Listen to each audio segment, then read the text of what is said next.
अनेक मोठी अशा महनीय व्यक्ती तुमच्या आयुष्यात आल्या. थोडंसं आम्हाला एखाद दुसरं उदाहरण सांगा थोडं. लता मंगेशकर यांनी त्यांच्या वडिलांच्या नावाने सर्वोत्तम संपर्काचा पुरस्कार माझ्यासारख्या अशा व्यक्तीला की ज्याची संपर्क म्हणून करिअर केवळ 3-4 वर्षाची आहे त्याला तेव्हा तेव्हा आश्चर्याचा धक्का बसला. तेव्हा मला उदयनजी म्हणले की आम्ही तुझे कार्यक्रम रेग्युलरली पाहतो आणि लताली ते काही वेळेला फोन करायच्या आणि कार्यक्रम संपल्यानंतर तो मंजूळ आवाज कानावर यायचा. I use too long for it actually. आणि मग त्या म्हणायच्या की आज किती छान बोललात तुम्ही आणि किती सगळे संदर्भ तुम्हाला पटकन आठवतात वगैरे आणि असेच कार्यक्रम करत राहा. किशोरीताई फोन करायच्या, किशोरीताई आमोणकर. ही माणसं अशी काही जर तुम्ही कमअस्सल दर्जाचं देत असाल तर तुमचं कौतुक करणारे नाही आहेत. त्यामुळे ते सर्वोत्तम असेल तरच ते तुमचं कौतुक करतात याची मला खात्री आहे. त्यामुळे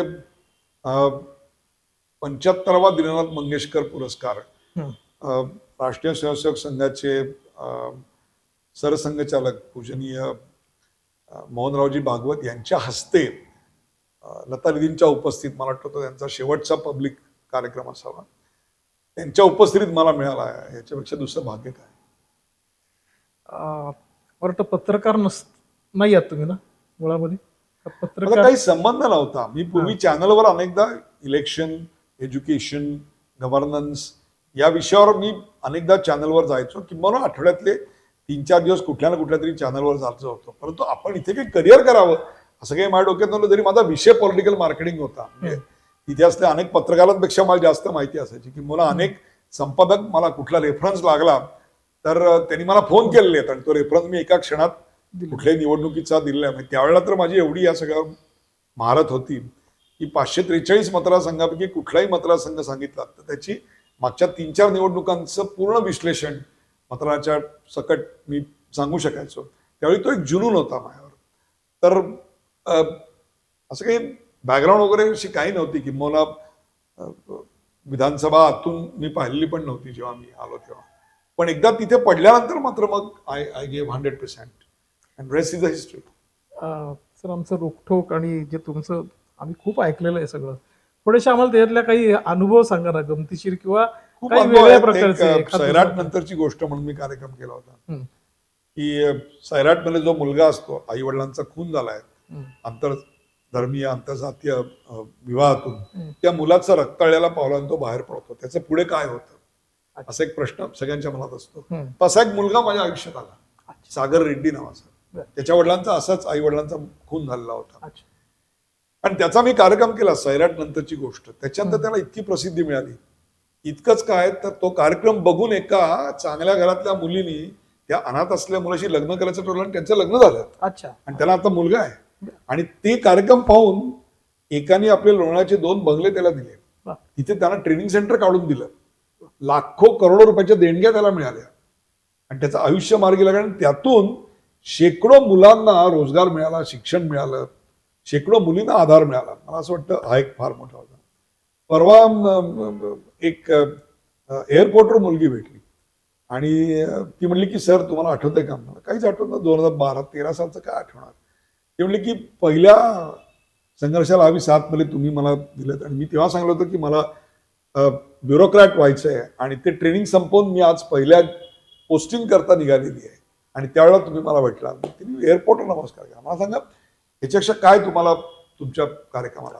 त्यावेळेला सैराट पिक्चर मधले नट नटे आपल्या चॅनलवर आणायचे आणि TRP मिळवायचा हे अगदी कॉमन झालं होतं. आणि तो जरी झीचा सिनेमा असला तरी मी त्याला नाही आणलं. त्याच्याऐवजी मी 1 जानेवारीला डॉक्टर माशेलकर सर यांचा वाढदिवस असतो त्यावेळी माशेलकर सरांना विनंती करून, आणि ते आले सुद्धा प्रेमापोटी माझ्या, त्यांचा एक क्लास असा एक कार्यक्रम केला मी. आणि त्याच्यामध्ये तुम्हाला मी सांगतो, एक अशी मुलगी की जी व्हिज्युअली चॅलेंज्ड आहे ती IAS ला बसली, एका नंबरमध्ये पास झाली. एक मुस्लिम मुलगा आहे की जो ज्याचे आई वडील मराठवाड्यात पाथरवटाचं काम करत होते, पुण्यात त्याला जागा मिळत नव्हती, शेवटी कुलकर्णी आडनाव धारण करून त्याला जागा मिळवावी लागली. आणि तो काही जाती तेढीबद्दल, धर्मतेढीबद्दल काही बोलतोय का, कोणी काही बोलत नव्हतं. असे जे ऑड मधून वर आलेत अशांच्या संघर्ष कहाण्या आम्ही साजऱ्या केल्या. अनेक उपक्रम रोखठोक मधून आपण केले आणि त्याचा समाजोपयोगी वापर जास्त व्हायला पाहिजे हा जो उद्देश होता तो सफल झाला.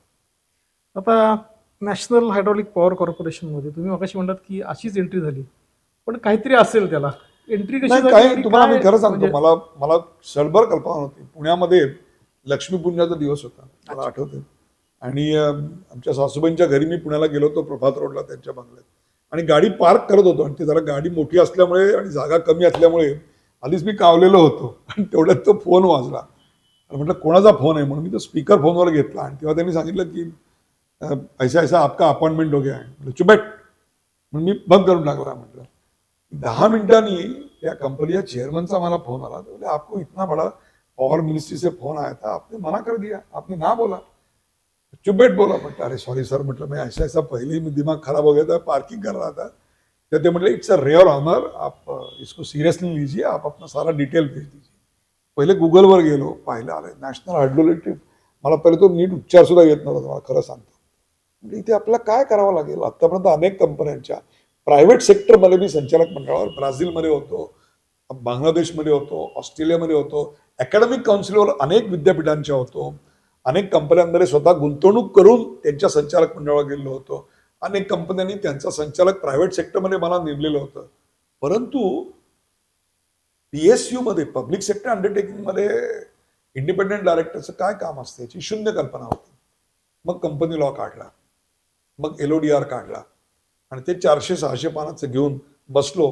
त्याची एक एक्झाम असते, ती एक्झाम सुद्धा 80% मार्काने मी पास झालो. आणि ती सुद्धा 2 दिवसीय प्रिपरेशन. ते सगळं घेऊन बसलो. आणि मग हळूहळू त्या कामात रस घेऊन आमूलाग्र बदल करायला सुरुवात केली. सगळे प्रकल्प वेळेवर करणे, लघु उद्योजकांच्या साठी म्हणून सरकारच्या खूप योजना आहेत.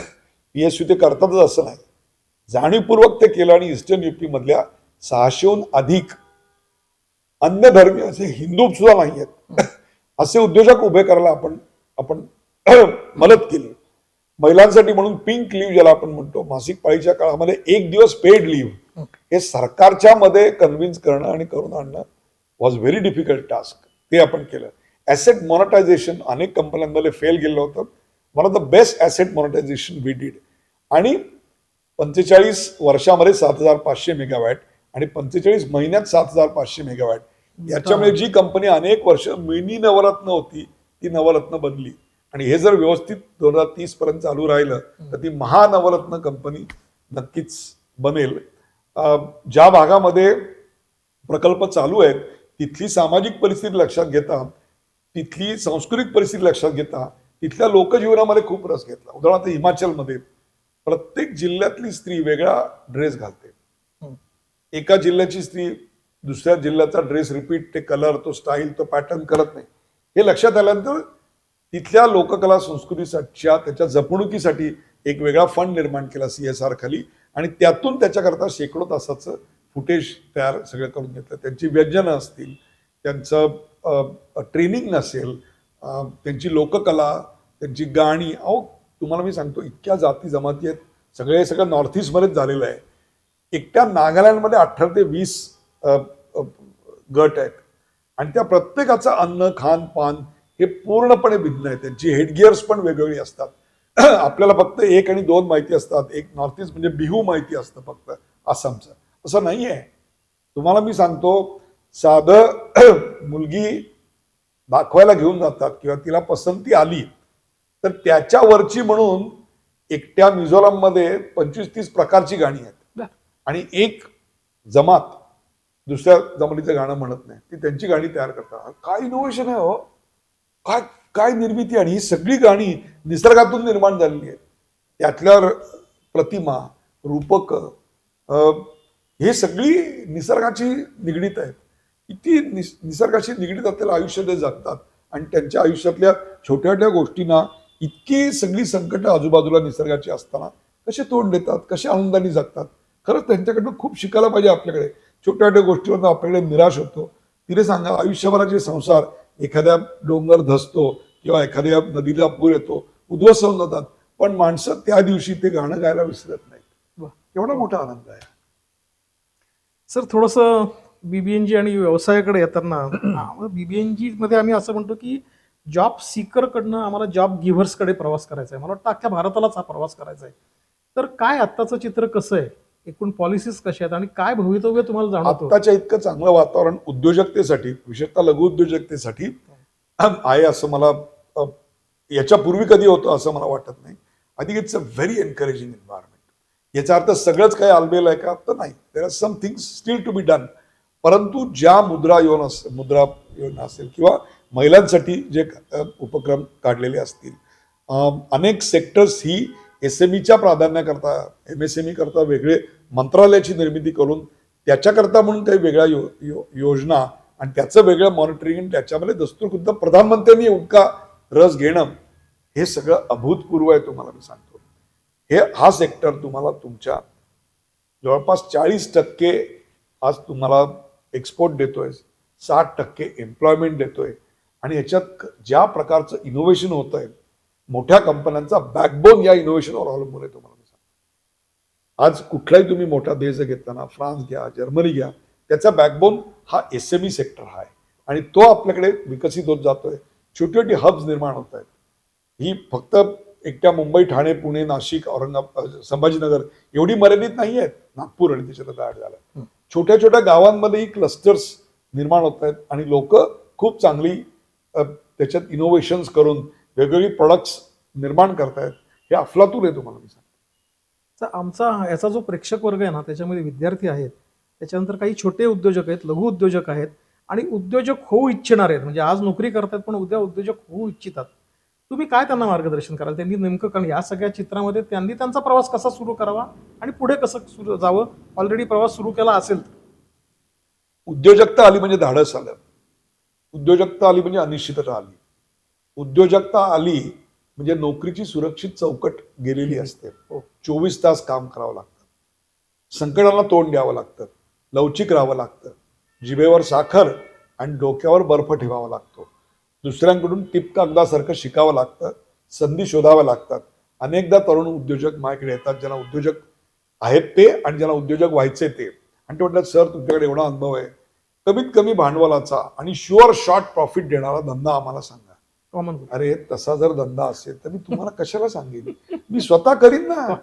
मी आयुष्यभर तीव्र स्पर्धेला तोंड देत जगलेलो आहे मित्रांनो, तीव्र स्पर्धेला तोंड देत जगलोय. याचे जर एक एक परदेशातले अनुभव सांगितले तर तुमच्या अंगावर काटा येईल. तुम्हाला मी सांगतो, 8 दिवस होते आणि ते 8 दिवस जर मी यश मिळवलं नसतं कोलंबियामध्ये, ब्राझीलमध्ये, तर आमची कंपनी आणि मी दोघंही संपलो असतो. परंतु शेवटच्या क्षणापर्यंत धीर न सोडणे, सचोटीने प्रयत्न करत राहणे, छोट्या छोट्या बारीक सारीक गोष्टींमधून संबंध प्रस्थापित करणे, त्यातून काही नेटवर्किंग निर्माण करणे, मार्केटिंगला विलक्षण महत्त्व, इनोव्हेशनला महत्त्व, बरोबरच्या व्यक्तीला किंवा हाताखालच्या व्यक्तीला आपला ग्रोथ पार्टनर समजणे, वरिष्ठांना परिस्थितीची योग्य ती कल्पना देणे. हे असं होऊ शकतं, असलं खोटं नाटक काही चालत नाही, ते सगळं उघडं पडतं पुढच्या क्वार्टरला, लक्षात ठेवा. हे सगळं कसोशीनं 30 वर्ष मी करत आलेलो आहे आणि त्याच्यामुळे मी एकच सांगतो, nothing like free lunch. You need to work hard, absolutely, day in and day out. 10 वर्ष मी तुम्हाला सांगतो आयुष्याची, 10 वर्ष, एव्हरी ऑल्टरनेट डे. मी रात्री 3ला तरी झोपत होतो प्रवासामुळे, किंवा पहाटे 3ला उठून विमान पकडायला किंवा ट्रेन पकडायला तरी धावत होतो. हे 10 वर्ष मी केलेलं आहे. आज सगळ्यांना ती समृद्धी दिसते, वलय दिसतं, त्याच्या मागची मेहनत तुम्हाला फार कमी लोकांना दिसते. पण जाणवू शकते सर. हे मी तुम्हाला अशा करता सांगतोय की ही सगळी संदर्भ सिद्धता येण्याकरता, त्याकरता म्हणून कसोशीनं प्रयत्न करावे लागतात. अनेकदा मी शून्यातनं सुरुवात केलेली आहे. All of a sudden me IT क्षेत्रात आलो, काहीही माहिती नव्हती मला त्याची. All of a sudden IT enabled sector, call सेंटरमध्ये आलो. मी पहिल्यांदा जेव्हा कॉल सेंटरचा CEO झालो, तुम्हाला आश्चर्य वाटेल, अनेक मुली त्या काचेच्या सावधानाच्या पलीकडे AC रूममध्ये 150-200 मुली फोनवर बोलतायत, काहीतरी टाईप करतायत. मला ना पहिला दिवस कळलंच नाही हे का बोलतायत आणि यांच्या बोलण्याचे पैसे लोक का देत आहेत. इतक्या रॉ लेवलला सुरुवात केली होती.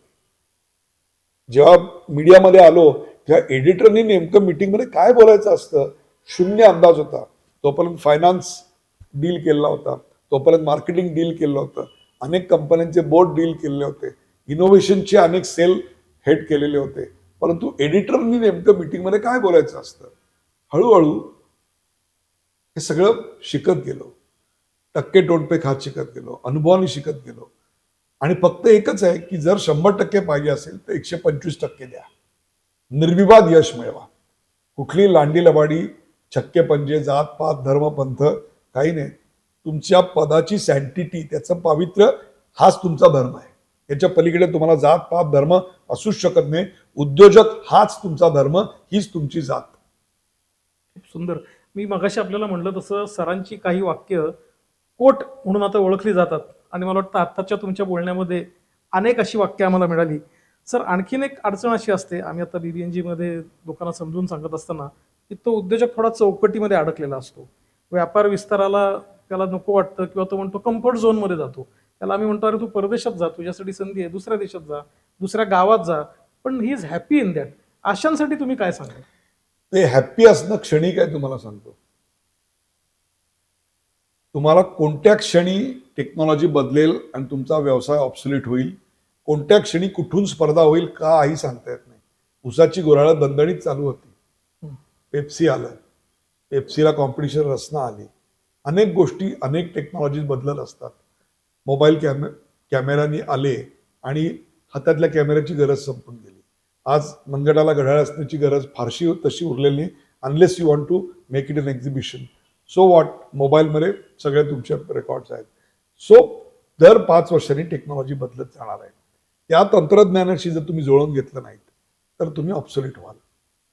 मी अनेकदा डिसिजन मेकर्स असे बघतो की ज्यांनी सोशल मीडिया एक कण हँडल केलेलं नाही आणि त्यांचा व्यवसाय आता सोशल मीडियाच्या एरियामध्ये आलेला आहे आणि ते म्हणतात आमची ग्राहक संख्या कमी होत चालली आहे. ग्राहकांची किती वेळा संपर्क साधलात तुम्ही? नाही, ते आमचे लॉयल आहेत. कोणी लॉयल नसतं, लक्षात ठेवा. कोणीही लॉयल नाही. Don't take any loyalty granted. Loyalty has to be earned every day. हे मी मीडियामध्ये शिकलो. You are as good as your last programme last night. रात्री मी अनेकदा कार्यक्रम करून रात्री उशिरा घरी यायचो, झोपायचो आणि पहाटे मॉर्निंग वॉकला जायचो मी आणि माझी पत्नी. तेव्हा मॉर्निंग वॉक करणारी लोक अशी ते आदल्या रात्रीचा कार्यक्रम भारावलेली असायची. सर, काय कार्यक्रम केलात काल तुम्ही? आणि मी ना ब्लँक असायचो. तो अभिनय नसायचा, शब्दभर तुम्हाला सांगतो. आणि लोक म्हणायची काय कार्यक्रम केला, काय संदर्भ, काय काय ती लाईन होती टेरिफिक. मी विचारतो काय विषय होता काल? काय तुम्ही विसरून गेला? काय खोटं बोलता? और म्हटलं खरं सांगतो यार, ते जर विसरलं नाही तर आज निर्माण नाही करता येणार आहे. मी त्याच्यात जर प्रेमात पडलो तर ते सगळं तिथंच संपून जाईल. लोकांनाही रोज नवीन हवंय, चांगलं हवंय, संदर्भ बदलतायत, गतिमानता आलेली आहे. कॉल सेंटरमध्ये मी एक नियम केला होता की जे क्रिटिकल प्रोसेस हँडल करतात त्यांचे मोबाईल 24/7 ऑन पाहिजेत. एक अमेरिकेची प्रोसेस होती, त्यात काहीतरी अडचणी निर्माण झाल्या आणि त्याची जी प्रोसेस इन्चार्ज होती त्या बाईचा फोन काही लागेना. शेवटी 2 वाजता मला उठवण्यात आलं. मी धडपडत ऑफिसला गेलो, सॉल्व्ह करायचा प्रयत्न केला, पण ती तांत्रिक गोष्ट होती आणि त्यात ती बाईच सक्षम होती. त्यामुळे मला काही फाल सॉल्व्ह करता आलं नाही, पण थोडीफार वेळ मारून दिली, पण संबंध बिघडले त्या क्लायंटशी. दुसऱ्या दिवशी ती बाई आली, त्यावेळेला मी तिला विचारलं की का तुझा फोन ऑफ होता? आपल्याकडे नियम केला असताना. ते म्हणले निकल मैंने सर्व्हिस प्रोव्हायडर चेंज किया. त्यावेळी सर्व्हिस प्रोव्हायडर सेम नंबरनी पोर्टेबल करता येत नव्हता. म्हटलं का? तर त्यावेळेला ऑनलाइन पेमेंट पण नव्हती आली. ती म्हणली मैं गैलरी में पेमेंट करने गई, 15 लोगों का क्यू था. सर, मैं 15 लोगों के क्यू में नहीं खड़ी हो सकती. ही मानसिकता काय आहे बघा. तेव्हाच आम्हाला अंदाज यायला पाहिजे होता की ऑनलाईन पेमेंट येणार आहे. तेव्हाच अंदाज यायला पाहिजे होता डिलिव्हरी ऑन डिमांड. हा अंदाज यायला आम्हाला थोडा उशीर लागला. ही आमची चूक आहे. Market was absolutely there. We did not realise it. अशा छोट्या छोट्या तुम्हाला मी असंख्य गोष्टी सांगतो की ज्याच्यातनं तुम्हाला मार्केट शिकवत असतं. फक्त तुम्ही झापडं लावलीत तर तुम्ही शिकू शकत नाही. अँड मी नेहमी म्हणतो, जे रिजिड आहेत ते नष्ट होतील, जे ॲडॅप्टिव्ह आहेत ते सर्व्हाइव्ह होतील आणि जे क्रिएटिव्ह आहेत ते यशस्वी होतील. वा वा, खूप छान. सर, आम्ही नेहमी सांगत असतो लोकांना की your network is your net worth. तुम्ही एकत्र येण्याची कधी नाही तेवढी आता गरज निर्माण झालेली आहे. एकत्र येऊन तुमचा व्यवसाय वाढतो. तुम्ही एकदा तुमच्या पद्धतीने सांगा आमच्या मंडळींना की का याची गरज आहे. एक लक्षात ठेवा, ॲडव्हर्टायझिंगनी जे घडतं ना त्याच्यापेक्षा कित्येक जास्त पट तुमच्या नेटवर्किंग घडू शकतं. त्या नेटवर्किंगला एक वृत्ती असावी लागते. नेटवर्किंग म्हणजे लाचारी नाही. नेटवर्किंग म्हणजे ओंगळवाणं रोज good morning, good evening, good night अजिबात नाही. योग्य वेळी, योग्य क्षणी आणि योग्य तो मेसेज. तुम्हाला गरज आहे म्हणून त्याला पाठवू नका. त्याला त्याचा उपयोग होणार आहे याचा विचार करत पाठवा. Please put customer first. लक्षात ठेवा, एक कार्पेट बॉम्बिंग मार्केटिंगचे दिवस गेले. Now it's time for individual marketing. Loyalty is gone. You need to earn it every day. Engagement is gone. Excitement is in. रोज तुम्ही तुमच्या ग्राहकाला नवीन देऊन, वेगळं देऊन एक्साइट किती करताय, त्या एक्साइटमेंट मधून किती पैसे कमवताय याच्यावर तुमचं लक्ष असलं पाहिजे. दुसऱ्या उद्योगातल्या बदलांमधून तुम्हाला अनेक गोष्टी शिकण्यासारख्या असतात. की जसं मी तुम्हाला सांगितलं की त्या मुलीने सांगितलं की सर 15 लोग लाइन में खड़े थे मेरे आगे, मैं ऐसे 15 लोगों की लाइन में खड़ी नहीं हो सकती. तेव्हा कळलं की तरुण मुलांना काय पाहिजे आज. We will not wait, we want delivery right now. तिथे कुठेतरी रिटेलचा जन्म होतोय याची जाणीव आमच्या पिढीला व्हायला पाहिजे होती. तिथे कुठेतरी ऑनलाईन पेमेंट आता आलेलं आहे आणि ते रुजतंय आणि ते खूप मोठं होणार आहे. हा जर अंदाज आम्हाला आला असता आणि त्या कंपन्या आम्ही एस्टॅब्लिश केल्या असत्या मराठी माणसाई माझ्यासारख्या, तर आम्हाला खूप फायदा आला असता. I was late in in in in understanding it. नंतर त्याच्यात आम्ही अनेक उद्योग केले, व्यवसाय केले, गुंतवणुका केल्या, पण that was late. We miss the bus. Almost we miss the bus, I would say. हे मी तुम्हाला अशा करता सांगतोय की कुठलाही बदल जो असतो ना, तो अतिशय बारकाईनं बघायचा असतो. त्याच्यात एक संधी दडलेली असते, त्याच्यात एक धोका असतो आणि सातत्यानं तुमच्या स्ट्रेंथ अँड विकनेसेस तुम्ही ओळखायला शिकलं पाहिजे. पहिले जेव्हा लिहायला सुरुवात कराल ना, तेव्हा स्ट्रेंथ पानभर होतील आणि विकनेस 2 ओळींचे होतील. जसे टक्के टोनपे खाल ना, तेव्हा स्ट्रेंथ 2 ओळींचे होतील आणि विकनेस 10 पानाचे होतील. त्याच्यावर काम करणं. अनेकदा इगो महत्वाचा, इगो आड येतो. काय सोडायचं आणि काय राखायचं याचा अंदाज येत नाही. हाताखालच्या व्यक्तींना आपण गृहीत धरतो अनेकदा, परंतु असं दिसतं की 3-3 पिढ्या लोक एका ठिकाणी काम करतात. मग ती कशा करता करतात, मग ती संधी कशी असते, त्यांना काय काय मिळत जातं, या सगळ्यातून आपल्याला खूप शिकण्यासारखं आहे. अनेक उद्योजकांची आत्मचरित्र विलक्षण प्रेरणादायी आहेत तुम्हाला सांगतो. आणि ज्या कोणाला कृपा करा सगळंच नशीब आहे असं वाटत असेल ना, त्यांनी एक लक्षात ठेवा. माझ्याही आयुष्यात मला कोणी विचारतात नशीब आहे का, 100% आहे तुम्हाला मी सांगतो. इधर नाही लिखा तो कुछ नाही मिलेगा. नशीब पाहिजे हातामध्ये, पण ते कधी येतं माहितीये का, प्रयत्नाच्या बोटाच्या शेवटी येतं. प्रयत्न जेव्हा तुम्ही पूर्ण कराल तेव्हाच तुम्हाला लक हात देतं. तुम्ही जर म्हणलं की मी इथे बसतो आणि मला द्या, नाही होत तसं. सर शेवटाकडे जाताना हाच मला एक मुद्दा, तुम्ही आता प्रशिक्षणाविषयी सांगितलं की उद्योग तुम्हाला अतिशय जड पद्धतीने, रानटी पद्धतीने शिकवत असतोच की तुम्ही शिकत राहायला पाहिजे, पण या व्यतिरिक्त प्रशिक्षण देखील त्यांनी वेगळं व्यवसायाचं घ्यायला हवं का उद्योजकांनी? तुमचं काय? फॉर्मल एज्युकेशन जर तुम्हाला शक्य नसेल तर अशा प्रकारच्या नेटवर्किंग, BBNG मधल्या अनेक उद्योजकांच्या कहाण्या ऐकायच्या, त्यांच्याबरोबर बसायचं, शिकायचं. एक चौकस बुद्धी ठेवायची, एक डोळस दृष्टिकोन ठेवायचा. अनचार्टेड एरियामध्ये जायला अजिबात घाबरायचं नाही. तुम्ही विचार करा, मी 60-65 देशात व्यवसाय केले, जवळपास भारतातल्या प्रत्येक राज्यात जाऊन व्यवसाय केले. असंख्य अडचणी आलेल्या आहेत. मी तुम्हाला शब्दात सांगू शकत नाही. जीवावरचे हल्ले, ॲबडक्शन, अपहरण, हे सगळं फेस केलेलं आहे. पण जर मी घाबरलो असतो आणि माझ्याच घराजवळची, गल्लीजवळची बँकेतली नोकरी पकडली असती, तर हे असं सांगायला मला तुम्ही बोलवलं असतात का? नाही सर, शेवटाकडे सर तुमचं प्रवास बघितला तर असं लक्षात येतं की इतकी कल्पकता तुम्ही वापरलेली आहे प्रत्येक ठिकाणी. मला परवा तुम्ही बोलताना असं सांगितलं की 5 वर्ष जे मी केलं ते पुन्हा केलं नाही. आत्ता तुम्ही सांगताय मी जे काल केलं ते आता त्याच्यापेक्षा वेगळं काहीतरी करतोय. तर हा मी असं म्हणेन की कल्पकतेचा कल्पतरू. मला एक वेगळा प्रश्न सर विचारायचा आहे की हा आमचं जे आवडीचं क्षेत्र आहे, चित्रपट, नाट्य आणि मुळात अभिनय, याकडे तुमचं लक्ष कसं गेलं नाही? लक्ष गेलं नाही असं मी म्हणणार नाही. अनेक चित्रपट जे नट्या आहेत ते अतिशय घट्ट मित्र आहेत. आणि पण तुम्ही नाना पाटेकरचा 75वा वाढदिवस होता, आवर्जून त्यांनी आमंत्रण दिलं. परवाच 1 जानेवारीला त्यांच्याकडे गेलो होतो. प्रशांत दामले असेल, अतुल कुलकर्णी असेल, असंख्य लोक आहेत. एका व्यक्तीचा, मनोज जोशी आपला ऍक्टर, त्याच्या चाणक्यमध्ये जे आधी निवेदन वाचलं जातं ते निवेदन त्यांनी माझ्याकडनं लिहून घेतलेलं आहे. अनेक निर्मात्यांनी त्यांची नाटकं आणि चित्रपटाच्या कथा दुरुस्त करून घेतलेल्या आहेत. माझा स्वतःचा एक नाटकाचा ग्रुप होता. अच्छा. मी एक नाटक लिहिलं होतं, ते राज्यनाट्य स्पर्धेला पहिलं आलेलं होतं अरे वा. आणि लेखनाचा पुरस्कार वगैरे सगळं. हा. तो एक संस्कार क्रिएटिव्हिटीचा होतच होता. पण तिकडे मन रमलं नाही. मी असं नाही म्हणणार, मला असं वाटतं की नियतीने त्यावेळेला मला इंडस्ट्रीकडे वळवलं. नाहीतर NSD ला जाण्याची पूर्ण तयारी झालेली होती. बर. NSD ला त्यावेळेला माझ्याऐवजी दुसरी एक व्यक्ती गेली आणि ती व्यक्ती म्हणजे अतुल कुलकर्णी. आणि मी MBA ला गेलो, कारण त्याचं जास्त आकर्षण वाटलं, इतकंच, बाकी काही नाही. पण आजही भरपूर पिक्चर बघतो, भरपूर हिरिरीनं त्यावर बोलतो, भरपूर नाटकं बघतो आणि कुठल्याही नाटकाचा सेट जर मला दाखवला तर मी तुम्हाला 90% त्या नाटकाचं नाव किती वर्षापूर्वी असेल तरी तुम्हाला योग्य क्या सांगू बात, शकेल. क्या बात. इतकं ते घडत आहे. कारण ती एक जिवंत कला आहे, ते अजूनही मला खूप आवडतं. खरंय सर, खरंय.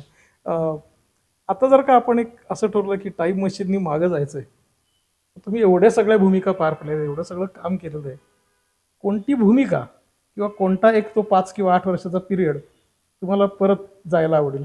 नो, प्रत्येक पिरियडमध्ये अप्स अँड डाऊन्स आहेत. प्रत्येक पिरियडमध्ये हे सगळं मी खूप जवळून पाहिले. आज जे तुम्हाला मी बोलतोय, सगळं बघतोय, तुम्हाला आश्चर्य वाटेल. 2030 साली तिशीला होतो मी. प्रचंड कर्ज डोक्यावर होतं आणि one fine day cervical disc prolapse झाला, की जो 10 लाखात एकाला होतो आणि अर्ध शरीर 2 दिवसाच्या नोटीसमध्ये लुळं पडलं. असं बोलत होतो मी. आणि अन्न सुद्धा आई मला घालत होती आणि टॉयलेटला 30व्या वर्षी आई मला देत होती. ही वस्तुस्थिती होती आणि लाईफ वॉज अंडर डेंजर. पण एक जिद्द बाळगली आणि पहिले असा प्रश्न आला की वाय मी, मला काय बाबा, मी काय झक मारली. मग नंतर जाऊ दे यार, मरतो आता मी, चला जिंदगी खलास हो गई. पण एक क्षण असा येतो की तुम्ही ठरवता, यार लडके दिखाएंगे, चला जीत के दिखाएंगे. डॉक्टरने सांगितलं होतं 6 महिने तुम्ही हॉस्पिटलमध्ये असाल आणि 6 महिने घरी बेडवर असाल आणि 1 वर्षानंतर ऑफिसला जाल. बरोबर 1 महिन्यानी सर्जरी झाल्यानंतर 12 तासाची सर्जरी झाली स्पाईनची. बरोबर 1 महिन्यानी 8 किलो वजनाची बॅग उचलून विमानात ठेवली एका हाताने आणि अमेरिकेला गेलो होतो. मला असं वाटतं तो जो रिसर्जंटचा क्षण आहे, तसे क्षण मला जगायला आवडतील. क्या बात. Let there be more challenges yes. And let there be more courage by the god to fight that. शेवटी सर, आमच्या BBNGच्या मंडळींसाठी आपण जाता जाता काय मेसेज द्याल? आपल्याला उद्यम कौस्तुभ पुरस्कार देखील you are doing excellent job in my opinion. तुम्ही अतिशय समाजातली महत्वाची गरज पूर्ण करताय आणि एका समाजाला उद्यमी बनवताय. हे कार्य अधिक जोमानं चालू ठेवा. कधी जेव्हा गरज लागेल तेव्हा नंबर डायल करा. I am always for you. Sir, आज तुम्ही आम्हाला धन्य केलेलं आहे आणि पुन्हा पुन्हा तुम्ही आमच्याकडे सातत्याने येत राहा. आपले सगळ्यांचे आभार. निरगुडकर सरांचे.